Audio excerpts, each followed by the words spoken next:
This is Megan Jones from ICEAA here with Sanesh Rajagopal from SCAF, and we're welcoming you to our fourth and final of the 2020 SCAF ICEAA virtual workshop presentations. We have two presentations this hour, first from Dr. Wilson Rosa from the U.S. Department of Homeland Security, and then we'll follow with Simon Porter from the TP Group in the UK. Switch. Right. So welcome first all. up, sorry. So I'm just welcoming everybody to our final SCAF ICEAA presentation. Enjoy the presentation. Off to you, go, Megan. Thank you. So first up is Wilson Rosa. Wilson is a frequent presenter for the ICEAA workshop. He's won Best Paper in the Software Group at least 3 times since I've been involved with ICEAA. And he's going to discuss today the empirical effort and schedule models for Agile development in the US DoD. Wilson? Thank you very much. This presentation will give you access to how to build simple cost estimation models for Agile projects in the Department of Defense derived from real data and also useful at your early stage.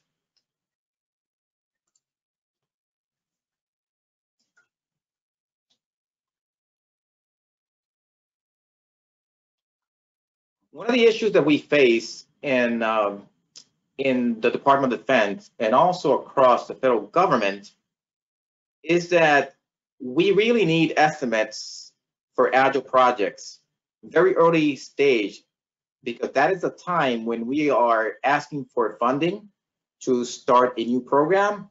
And also we use estimates in order to assess the realism of cost proposals. But the issue that we face is that the mainstream Agile sizing metrics like story points, user stories, epics are not available until after a contract has been awarded to the developer who wins the competition. So when we're faced with that issue, what do? The great news is that there is light at the end of the tunnel. So in response to that issue, we're offering a 2-step solution. First, we want to introduce a sizing measurement that can be easily obtained very early in the life cycle and can be applicable to any type of program, regardless of your development process.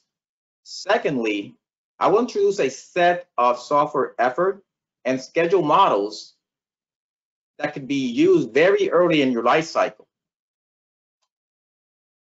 So in the next few segments, I'll show you how do we get there. So let's begin with our experimental approach. Our data collection form that we use for our study is publicly available, and it's a requirement for contracts over $20 million in the Department of Defense. Developers are required to submit an initial report immediately following the contract award and a final developer report after the contract is completed. For the purpose of this study, our inputs that we use for the models were obtained from the initial developer report, and the model outputs such as effort and schedule were obtained from the final developer report. These forms and dictionary and instructions are available publicly and can be accessed with the 2 links provided at the bottom of this slide. Sample and the population. This study and the models and the analytics that you're about to see were derived from 36 completed programs in the past 11 years, the majority of them deployed in the past 6 years. The earlier 3 projects could be questionable as they were developed using a tailored version of Agile by the developer. The sizing approach is really the backbone of this entire study. It's very simple. It is not rocket science. You simply obtain the functional requirement plus your external interface requirements. These artifacts are developed by the government in generally very early stages and documented in the software requirement specification and interface specification document. In the Department of Defense, these documents, SRS and IRS, are required for any type of programs, regardless whether you're waterfall or an agile. So just because you're using SRS doesn't make you waterfall in the Department of Defense. Grouping the data by superdomain is the second most important step in our analysis. Why do we do that?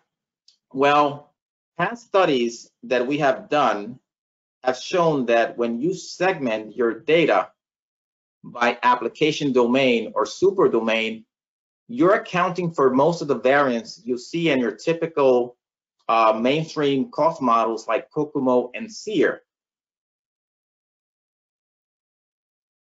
The variables in the study, effort and schedule, account for the typical activities you see in normal IEEE or cost models, from requirements analysis through final qualification testing. We have two independent variables, sizing and peak staff. And last but not least, superdomain is our categorical or dummy variable.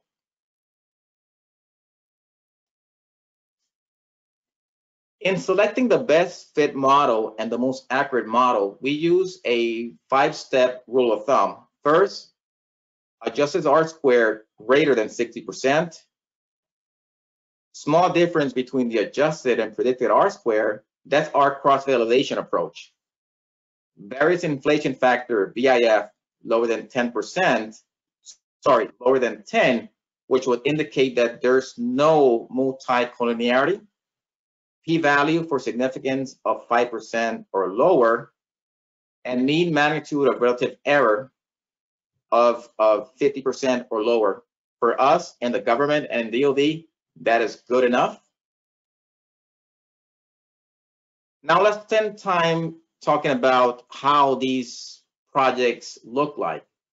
And this is very important because that's going to help you decide whether the study framework and the models could be applicable to your programs or your agency needs. So let's begin by looking at the operating environment. The data set was stratified across these 6 operating environments. Operating environment is nothing more than the platform where your software system operates in. Surface fix, its examples of these include your mission operations center, security operations center, data center, or any mission planning site. For aircraft systems, some examples would be fighter aircraft, cargo aircraft, or unmanned air vehicle. Superdomain, real-time embedded should be no surprise as the dominant domain in this data set, of course, because we are developing systems, weapons. And second runner-up is automated information systems or business systems. When we are in the Department of Defense and also possibly across the federal government, when we define Agile, the definitions are very similar to what you hear typically from academia or private sector. And the elements that we follow they align with the Agile manifesto. The deviation is really on the hybrid Agile. Hybrid Agile in the Department of Defense combines elements of waterfall for defining requirements upfront and uses Agile from design code testing through deployment for the other activities. Hybrid Agile is typically and very common when you're dealing with legacy systems, large-scale aircraft or ships that are transitioning from a waterfall to an Agile development process. Agile framework. From the data set, these are the 4 dominant ones. The highlight is Scrum appears to be the most dominant from our data set, but also is a representation of the general population. Most of the programs either completed or ongoing in DoD are using Scrum. Now, we expect that this trend is going to change in 5 years because new programs now in the Department of Defense are trending towards DevOps.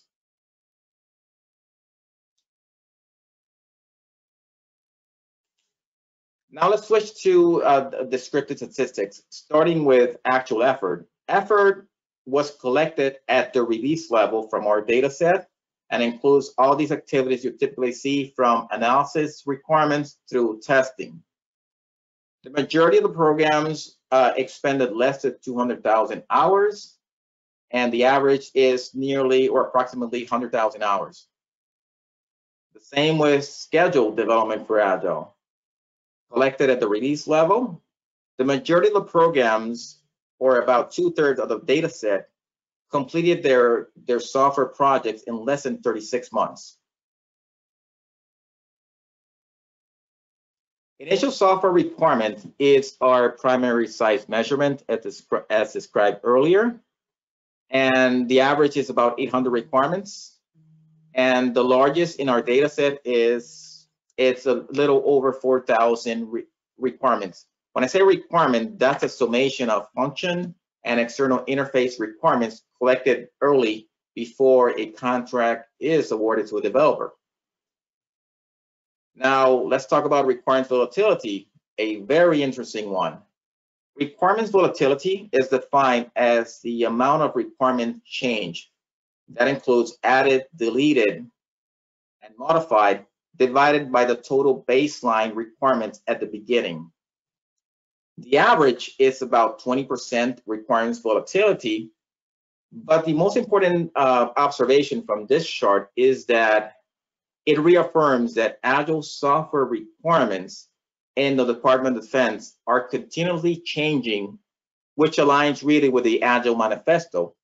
We're not set as in the case of waterfall development.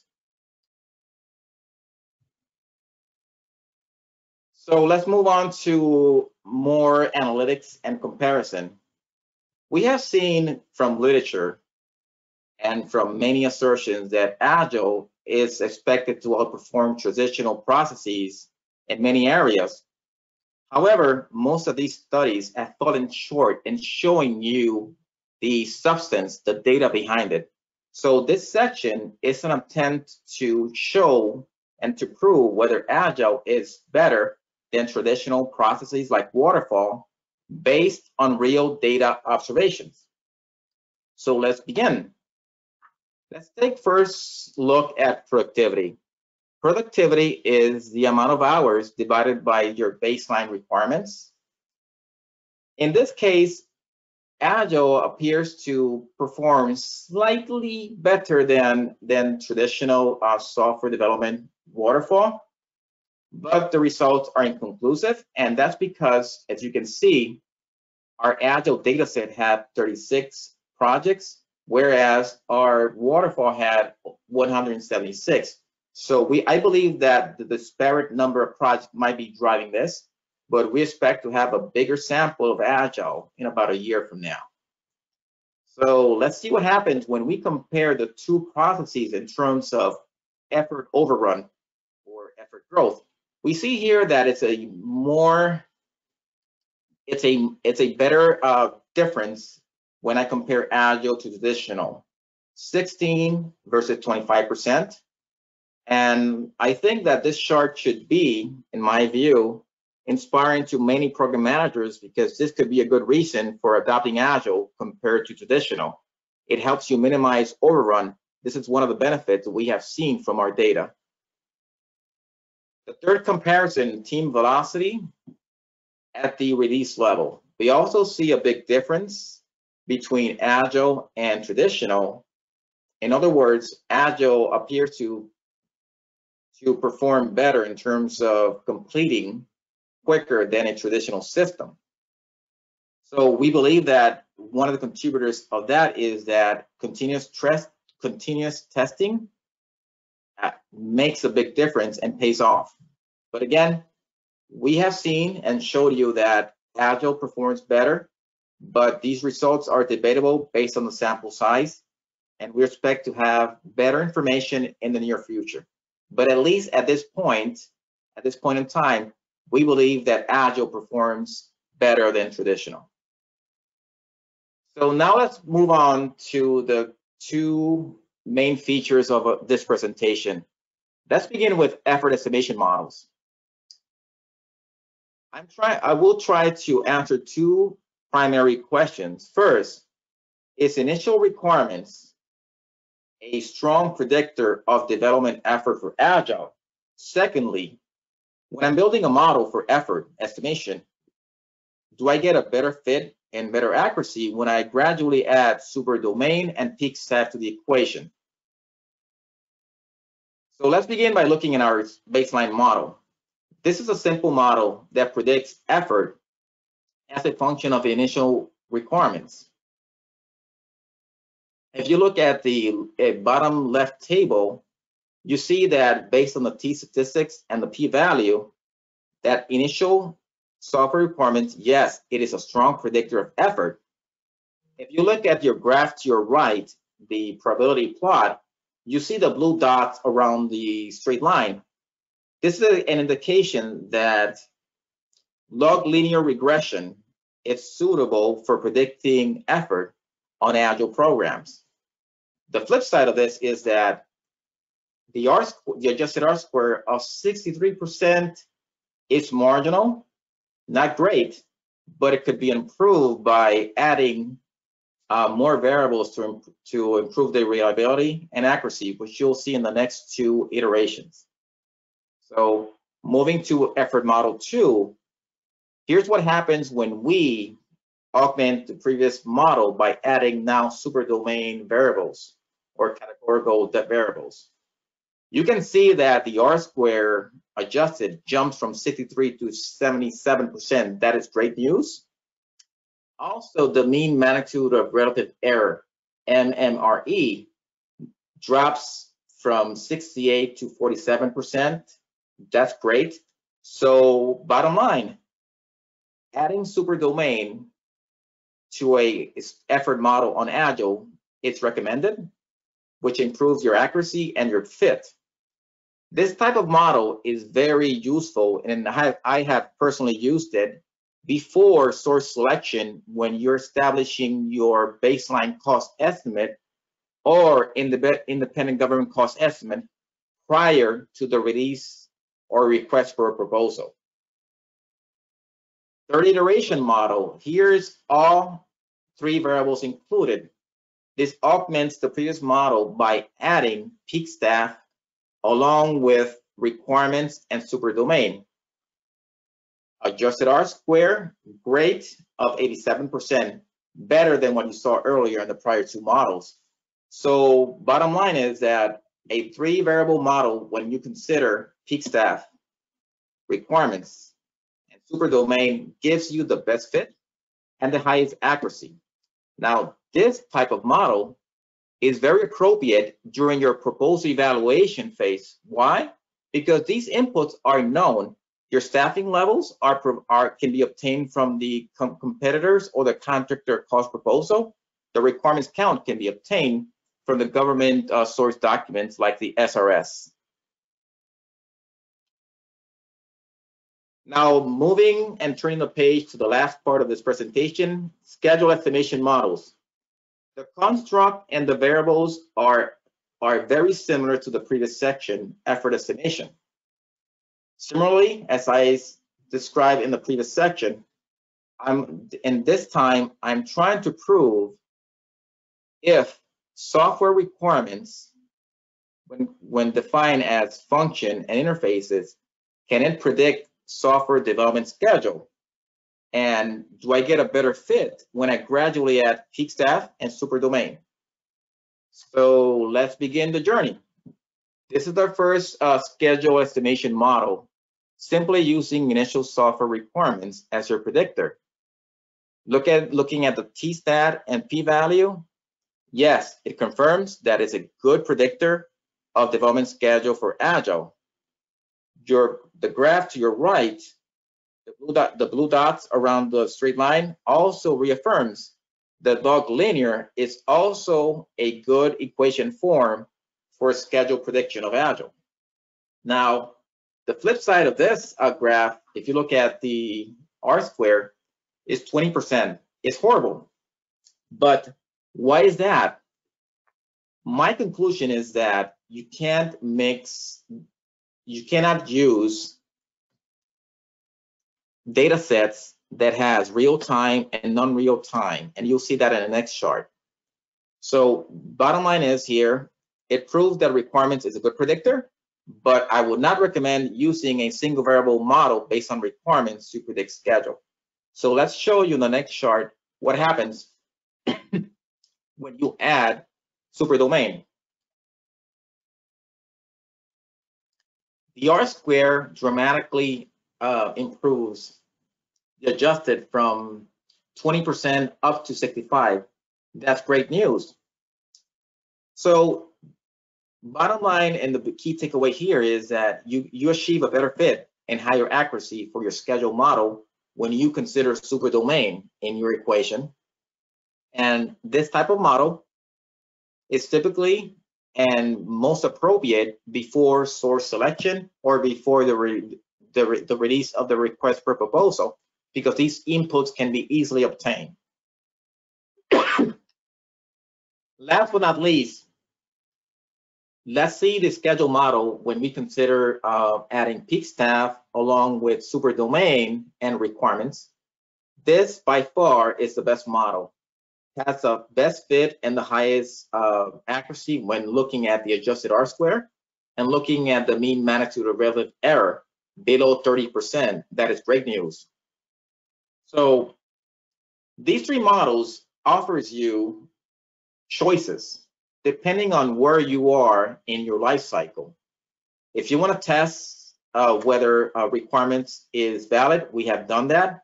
And whether you are before or contract award, these models can be suitable for your needs.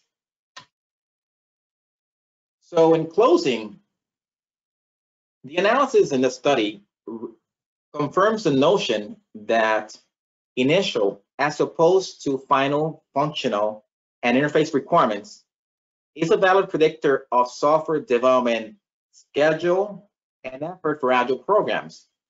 Another interesting finding is that this model and these models that you saw today are very practical because, at least for us in the government, is the only information we have available. We have seen studies on the other measurement, but they're good after contract award or during execution. But at least if you're in the government or private sector, you can learn from these model forms to develop a easier way of estimating your programs at early phase. That concludes this presentation, and thank you very much for your time. Wilson, we actually have a question for you from Nicholas Rose. As soon as you're ready. Hi, can you hear me? Yes, indeed. Thank you. Yes, I can. Hi there. My question was about, well, I now have two questions. My second question is whether you can share your contact details to discuss this further afterwards. But yes, we'll do. Thank you very much. My primary question was for comparisons of velocity, productivity, etc., between Agile and waterfall methods. How were the requirements normalized between these projects, noting that in Agile projects, requirements are normally scoped to be deliverable within a Scrum backlog? I think one of the things that a great question, in the Department of Defense, the requirements, whether you're using Agile or waterfall, are written in the same format, shell statement, and are documented in the SRSs. The only difference is that the requirements for the waterfall are set. They typically don't change much. But for the Agile, after contract award and we select the best bidder, those requirements are rewritten into user stories and then constantly change over time throughout the contract. So whether you have Agile or waterfall, the requirements are written in the form of shell statements, functions and interface requirements at early phase. So we didn't have to normalize. We counted the shell statement from those two documents, software requirement specification and interface requirement specification.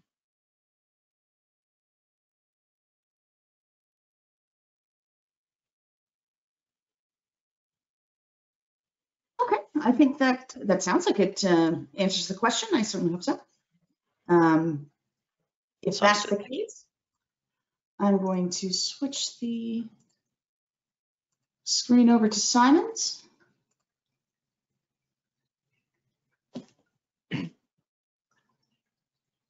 Okay, Sanat here from SCAF. I'm going to introduce Simon to you all. Simon, after studying automotive engineering at Loughborough University, Simon spent 10 years estimating event cost in aerospace industry before moving to consulting in 2019. Since then, he has been involved in a wide range of projects across all realms of defense. Over to you, Simon. Yeah, hi. So as I say, thank you to Wilson. That was an excellent presentation. I'm going to be talking about splitting water and doing a cost benefits analysis on installing an electrolyzer. So a little bit about myself, pretty much the same as suggested. My 10 years in aerospace, I started off as a maintenance program manager, so kind of quite top level program management, and moved into the underlying costs and what drove them. And obviously you get further and further into the rabbit hole, and then you end up that you get right down to the bottom and you just need more data. And that's why I ended up in ERP introduction to try and find a way to get the data easier, so I could do better forecasts, so I could do better modeling and prediction of the event costs. Had the opportunity to move to tpgroup and become a cost consultant, and that's what I've been doing for the last 18 months, as suggested, on a number of different projects. It's been very interesting. So it's about me, a little bit about tpgroup, because it's quite a big organization and we do a number of different streams of activity. I'm in consulting and over here. So feasibility analysis and program delivery and support, we do quite a lot of that. It's quite a lot of costing, obviously, in feasibility analysis. For this project, I've also been working with the bespoke engineering team, and as you can see, they do renewable energy and life support systems. One of the main things they do is to use electrolysers to provide breathable air for UK and allied submarines, and they've been doing that for the past 60 years. So we've been working on all manner of realms of defence. Obviously, submarines are underwater. We're working on support to a program called Electrolyser in the UK, which is an army communication system. And we're also heavily involved with Skynet, which are some defence satellites. So going forwards, we're looking to use the combination of our consulting skills and bespoke engineering skills to really drive the uptake of electrolysis and the use of hydrogen in the wider economy to support going green. So the presentation itself, we'll talk about why we're interested in this. What is the hydrogen economy? Because I appreciate that not everyone is going to know much about it. Talk about study background, approach, results, and then conclude. So why? Well, government target. UK government was the first nation to commit to being net carbon zero by 2050. Previously, they had a target which was that they would be 80% of their previous carbon emissions by 2050, but there was a consideration that everyone would think that their carbon emissions were the 20% that you didn't need to worry about, and therefore they wouldn't put as much emphasis on carbon reduction as perhaps they should do. So there's a significant amount of work required to achieve the target. There are a number of different carbon reduction options. In this study, we only focus on hydrogen, and the hydrogen economy, developing the hydrogen economy is one option. That's not to say that it's the only option, the best option, at the exclusion of all else, but it's the only option considered in this study. But what does it mean? So what is hydrogen, first of all? It's the most common element in the universe. It makes up approximately 70% of the mass of the universe, which is, there's a lot of it about. On Earth, it can be found associated with oxygen as in the form H2O, which is otherwise known as water. You can split the H2 from the O using an electrolyzer to perform electrolysis. To do that, you pump in pure water and you separate the atoms to each other, and you end up with hydrogen gas and oxygen gas. The electrolyzers that we produce will generate extremely high purity oxygen, which can be used for medical purposes. It's of a suitable grade.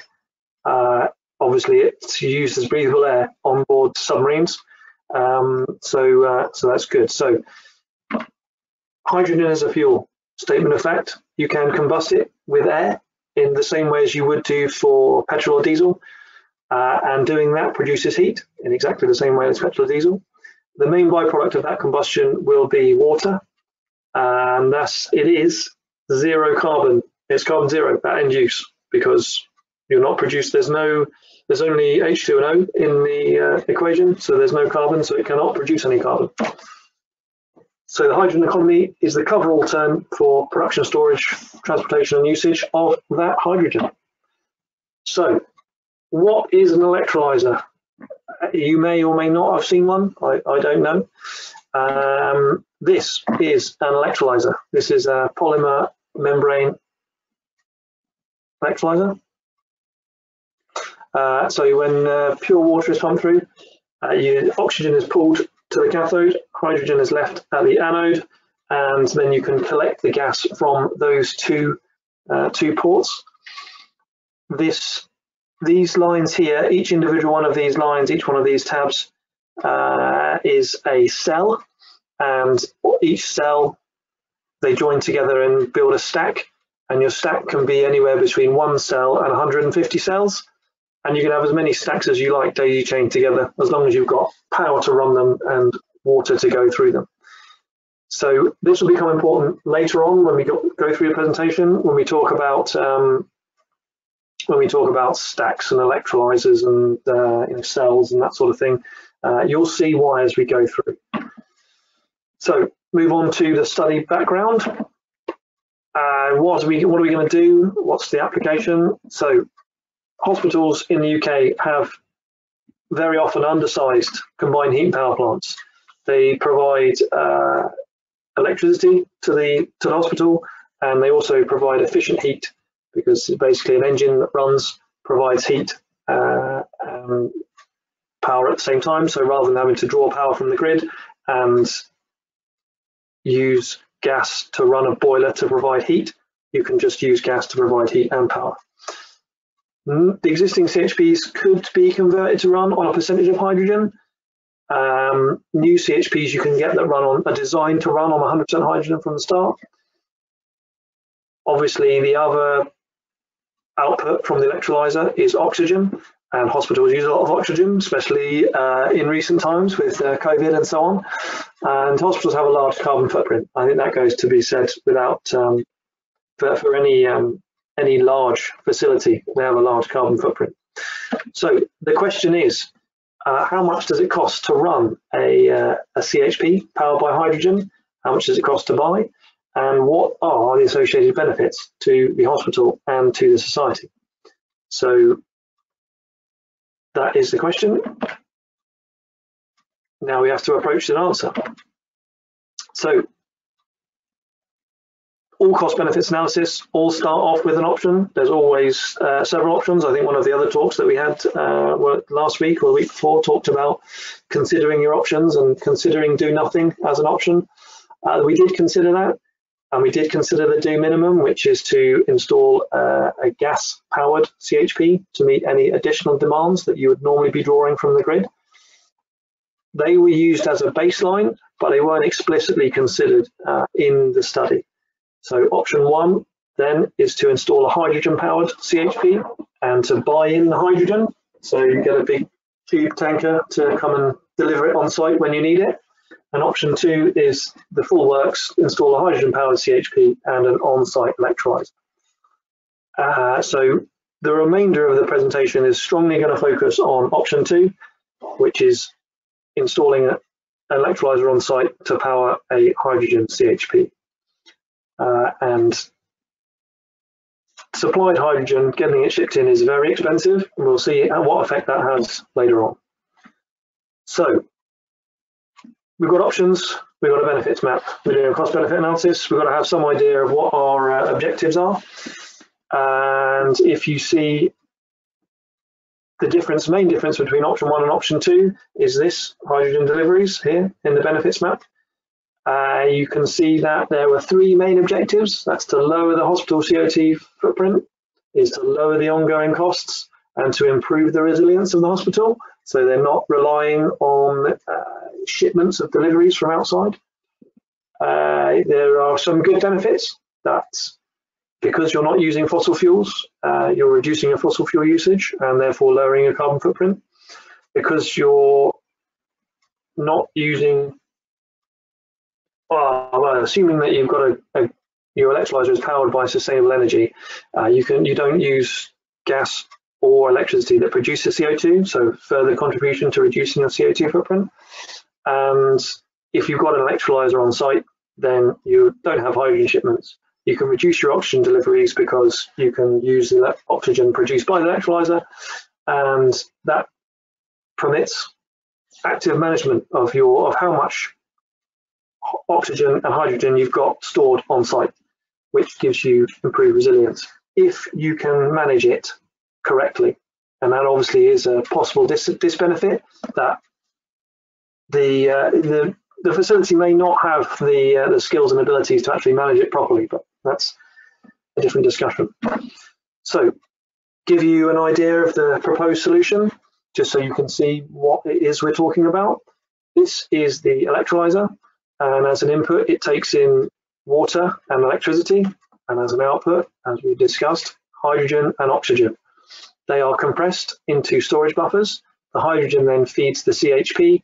The CHP then provides heat and power to the hospital, and the oxygen from the storage buffer can either go to bottling or it can be fed directly into the hospital. Initially, this would be powered by electricity from the national grid, but in time, we'd look to use renewable energy, because obviously that significantly contributes to reducing your carbon footprint. It's more of a long-term goal than short-term, and because of that, renewable energy wasn't considered from a how much does it cost perspective. It's outside the scope of this study. So what is to be costed? Talking of the scope. So first of all, is there more than one solution configuration? We've suggested there's an electrolyzer, and there's storage buffers, and there's compressors, and there's CHPs. So what CHPs are applicable? And from a personal point of view, how do they operate? Therefore, what's the best way to run them? How much do they cost to buy? Running costs? How much hydrogen is required for the different choices of CHP that can be made? And depending on which CHP you choose, how does that affect what electrolyzer, how big the electrolyzer needs to be, how many cells and how many stacks, and how much does that cost to procure, how much does it cost to run, how much oxygen is produced, and therefore what impact does that have with the hospital? Can the current carbon footprint be established within the hospital? Can the benefits be quantified? And what other variables need to be considered? So it's very easy to get carried away with this kind of scope, because there's quite a lot to consider. So we said before, we're only talking about option 2, which is to install a CHP and an electrolyzer. With all the variables that we talked about, there are configurations available. So you can obviously combine all of these different things in various different ways. And so we have a list of 20 different configurations that were considered as part of the study. Overall, there are 3 scenarios, one where you have no overproduction, so you only produce as much hydrogen as your CHP needs to run. 2 is where you run your electrolyzer 24/7, 365, and any excess hydrogen you sell. And the 3rd scenario is where you have maximum production. So some of these electrolyzers are going to be undersized, some of them are going to be oversized, and it depends on your electrical loading, how much additional, what your opportunity is for producing more hydrogen than you could ever use. And then obviously the more you've got excess, the more you can sell. And the different combinations of CHP draw and whether you're focused on CapEx or OpEx have an effect on your storage and buffer size, which obviously is linked to your CapEx cost up front. So where did the inputs come from? Well, we got some quotes, used some historic data, and we put all this together into a in-house calculator that I built that sizes the electrolyzer depending on the inputs. This turns into a feed-in model that then goes to a cost model to analyze and compare all the different configurations in one go. So we use a 10-year estimating period, and all the results that you see here are posted as outturn. The only caveat is that because there are so many variables, it's only really applicable to this scenario with these inputs. So if you know anything about hydrogen and you've got any ideas of how much it costs to produce hydrogen per kilogram, then just bear that in mind. It's different numbers behind it. So CHP choices, let's talk about that. So there's two different CHPs suggested for the amount of power and heat that was required. And there's two different ways to assess the requirements, and obviously they're linked to the cost of storage because it depends how much hydrogen you need. So this is a graph of the additional consumption. So for a particular hospital, this is a year's worth of half-hourly data. And this is the amount of electricity that they drew from the grid over and above what their existing CHP could provide. And so each trace is an average for a month. And this is the amount of hydrogen that would be required for the medium CHP to produce the amount of power that was needed. So you can see that obviously you don't use much power in the night because this is the hour of day at the bottom. And it steps up kind of early morning when everyone switches the lights on, wakes up, comes into work. It stays quite high through the day and then tails off in the evening. With this CHP, you can see that it spends quite a lot of time running pretty much flat out, and there's not much variance between between part load overnight and full load during the middle of the day. What that means is this black line here is the average, and this flat black line at the top is the maximum draw of this CHP. So if you go to the other option, this is the large, these applied on the same Y scale, you can see the massive increase in variation to begin with, and the difference in the amount of hydrogen that this CHP uses as opposed to the other CHP. So that has an impact on how big your electrolyzer has to be. And it also impacts your storage, as suggested before. So we move on to the storage. If you size for your average draw, which is down here on this graph, you can see that you've got unders and overs, because it's average, that's obvious. And when you're under, then you're going to be overproducing. And when you're using more than you're producing, then you're going to be drawing this amount of hydrogen out from the buffer. So you need to have a buffer that's appropriately sized. So how big is that buffer? How big does it need to be? Well, based on the data that we've got, you need 1,200 kilograms worth of hydrogen stored, because you need to take into account the peaks and troughs of things that could happen, i.e. in this data set, there was a period where the existing CHP was switched off, so they had to draw all of this energy from the grid. So you could say that that's not representative data, but that could happen at any time in any year, and you need to be prepared for it, that it's going to take that long to get fixed, and that's how much you need.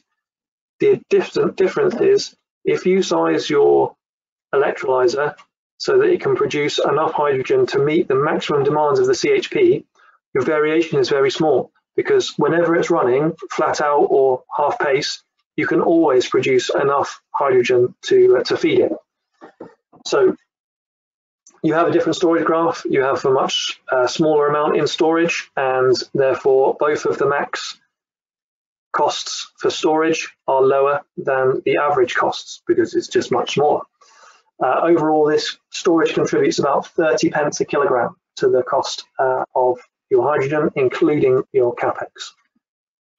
So that's just a different graph of what the if you size for the average of the large CHP. It's a slightly different shape, but it just shows it's the same thing. So one of the other variables is whether you look at short-term minimum capex and don't care about long-term OPEX, or you want to focus on long-term OPEX and you're not so worried about your capex up front. How does loading affect output and efficiency? So for the electrolyzer, the electrical input is controlled by a rectifier because electrolyzers run on DC current, and obviously they're supplied by AC from the grid. You can specify that anywhere between minimum and maximum current for the cells, and the more current you put through it, the higher your output will be. But this has impact on efficiency. So what does that mean? Well, if you load your cell at minimum loading, then you don't get very much hydrogen per hour.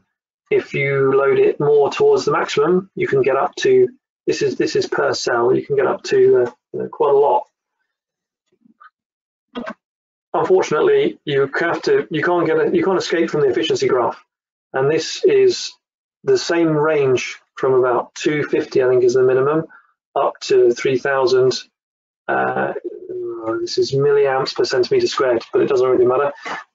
This is effectively linear, so the more you load it, the more your efficiency drops off, and so you need to find a balance. This is the capex opex balance between buying a big one that you load less than 100% to improve your efficiency and therefore reduce your ongoing OPEX, or you buy a small one, run it 100% and accept that you're going to be down here somewhere. They run at 60 degrees C, so you're going to be down below about 72 degrees, 72% efficiency, which is not good. What impact does that have in the costs world? Well, if you ignore capex and you look at the black line, your cost per hydrogen, per kilogram of hydrogen, the more likely that you load the stack, the cheaper it is because it's more efficient. That's kind of obvious. But the impact is when you include capex, you have to have a bigger and bigger and bigger electrolyzer, more and more cell plates and more stacks to achieve the same output. So this graph is based on a fixed output. And you can see that you start off up here, and then it starts to come down. This is at 83% because that is a full-size stack. That's 150 cells in a single stack. And if you go to 80%, then you need 154 cells at 80% load to produce the same amount of hydrogen per hour, which means you have a knee point because you now have two stacks rather than one stack. And then you can see it kind of trends down again, but it doesn't quite reach the same minimum as it does for one full-size stack. So it's quite a lot of discussion about different variables. What does it mean from a results perspective? They all have an impact on cost, and modeling it all to match it all up together and make sense was challenging. You've seen the 20 different configurations. So I'm going to talk through the different scenarios. We'll start with scenario 1 and then 2 and then 3. In scenario 1, if you remember, there's no overproduction. So you're only turning your electrolyzer on, you're only producing hydrogen when you need hydrogen. There's two different configurations discussed here overall. One is 100% load, so configurations 1 to 4 run at 100% load. That's when you have, like a capex focus, so that gives you the smallest electrolyzer up front for the particular draw that you need. And then configurations 5 to 8 are an optimized stack size. So for example, if you only need one stack, then you have 150 cells, and you just reduce the load per cell to improve the efficiency. Obviously that increases your capex because you have to buy more cells, more stacks up front, but it reduces your opex because you're benefiting from that efficiency. So what does the graph look like? Well, you can see that for the first 4 options, even though you have different draws and you have different CHP choices, then because you're running max load, it almost doesn't matter. It's all the same. The cost is the same from if you exclude capex. The total difference this represents how big your electrolyzer is, how big your storage is, the difference in all of the other stuff that you have to buy. When you move on to the optimized scenarios, your excluding CapEx bonus value is showing you the bonus of the efficiency. So you can see that option 5 is running more efficiently than options 1 to 4. Option 6 is running even more efficiently. Option 7 slightly less, and so on. The best option here is option 5 because you don't have the same initial CapEx impact that you do for option 6. And yeah, I don't know there's much else. So option 8, configuration 8 looks very similar in excluding CapEx value to configurations 1 to 4. That's because I think this is running 97%. You're only getting an additional 4 cells in the stack to produce that amount of hydrogen that you need. So it's almost 100%. It's very similar, very close. So we'll move on to scenario 2. In this one, you run your electrolyzer 100% of the time, so 24/7, 365, and then all of the extra hydrogen that you produce that you don't need for running your CHP, you sell. The same split, 4 options, 100% load, 4 options of different size stacks and different numbers of cells.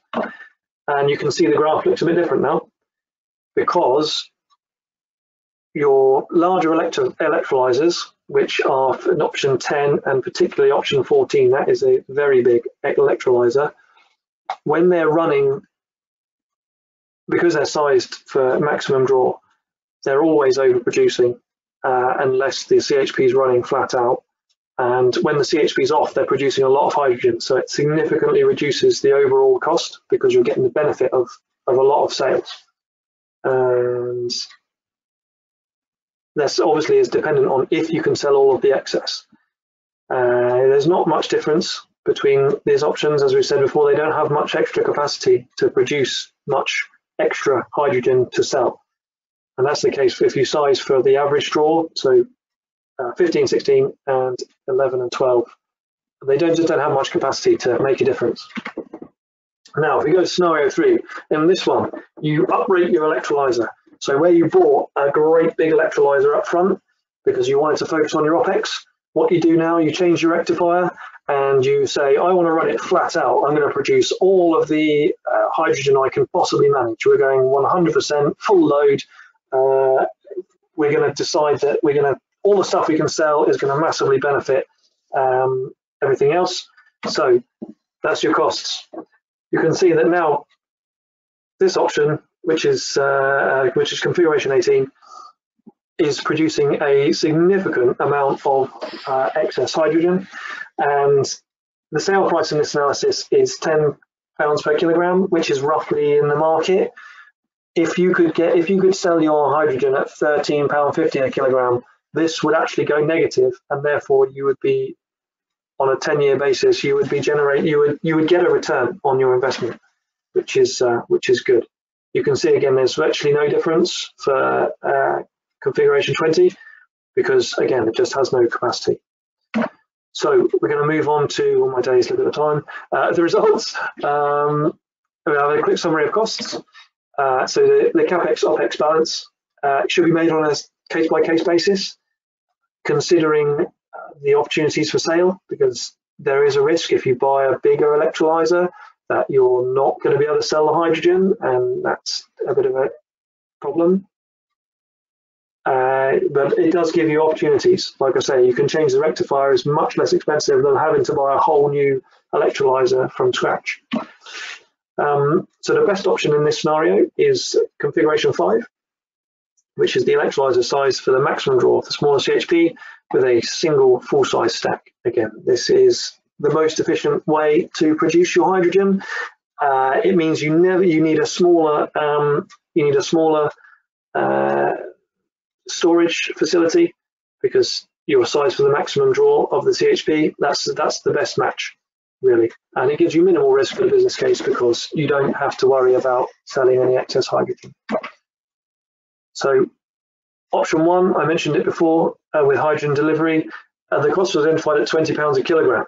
And if you look back to our, oh, I'm not going to do that now, we're below £10 a kilogram cost.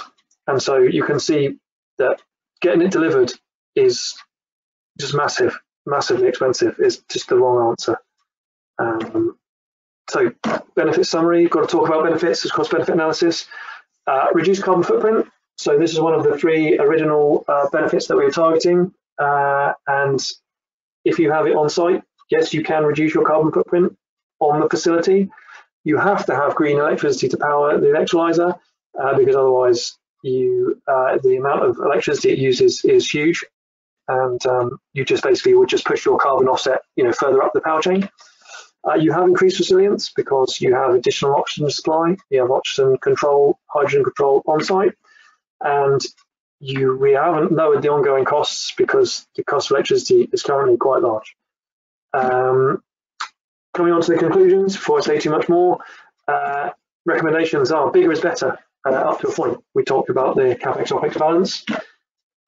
There's no one-size-fits-all answer. Again, there's a number of different choices you can make with sizing, and it depends on your own opinion on how you'd like to size it. Currently, going green costs money. I think everyone knows that. Electric cars just are expensive. It's the same with hydrogen. Changing fuel of anything is just it costs money at the moment. And as the hydrogen economy develops, hopefully that will change and costs will improve. So the availability of electricity and renewable energy will come down, and there'll be more opportunities to deploy that hydrogen hub idea and therefore sell your hydrogen. So further investigations, I think this is the last slide, near enough.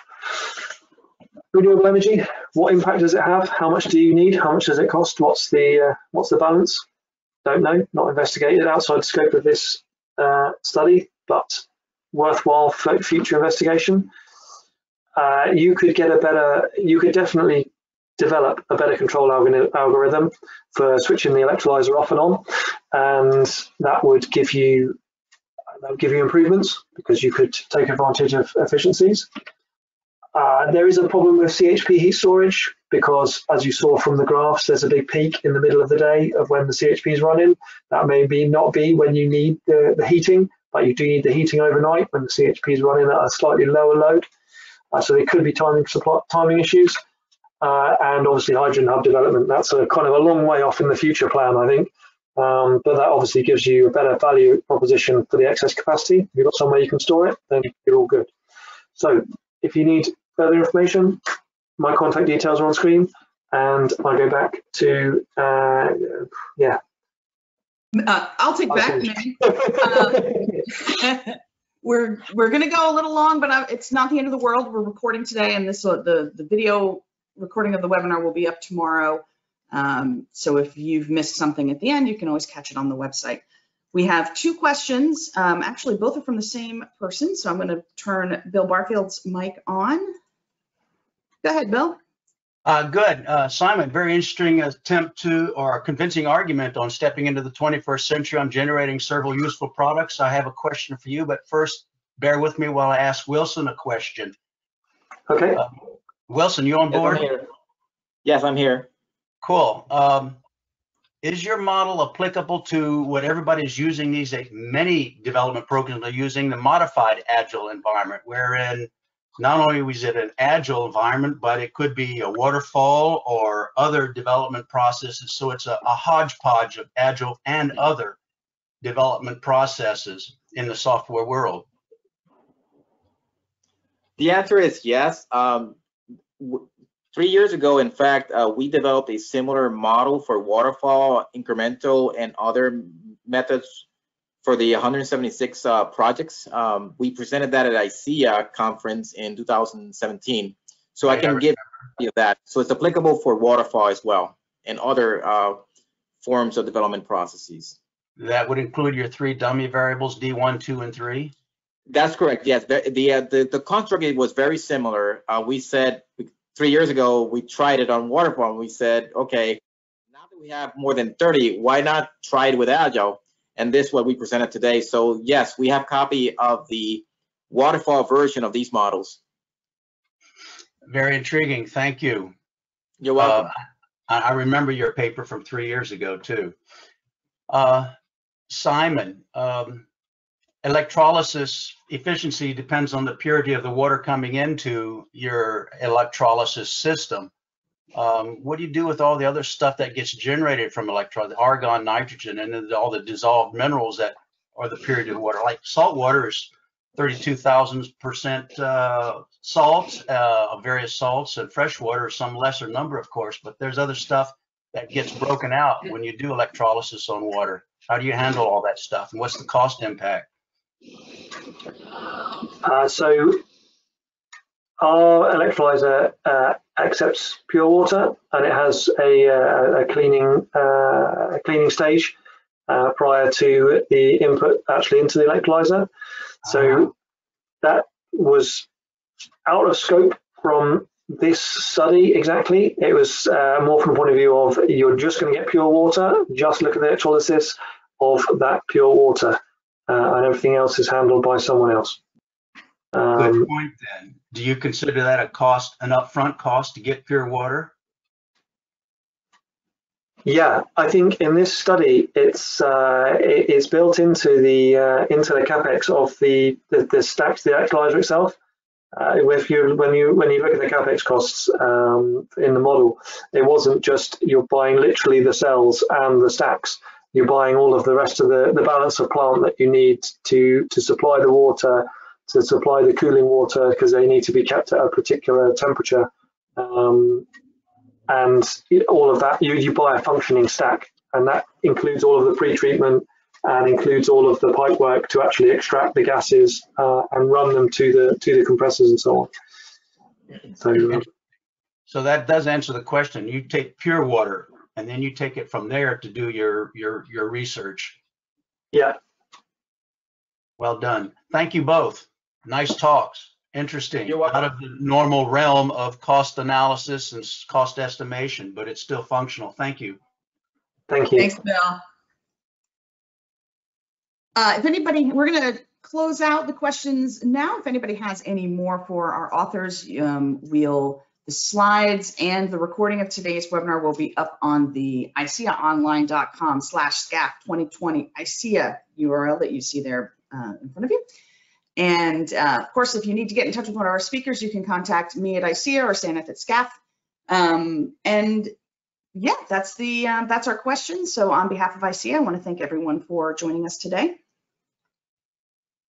Yeah, many thanks for the speakers and many thanks for the attendees who attended all of our session. That was our final series of a session on this series.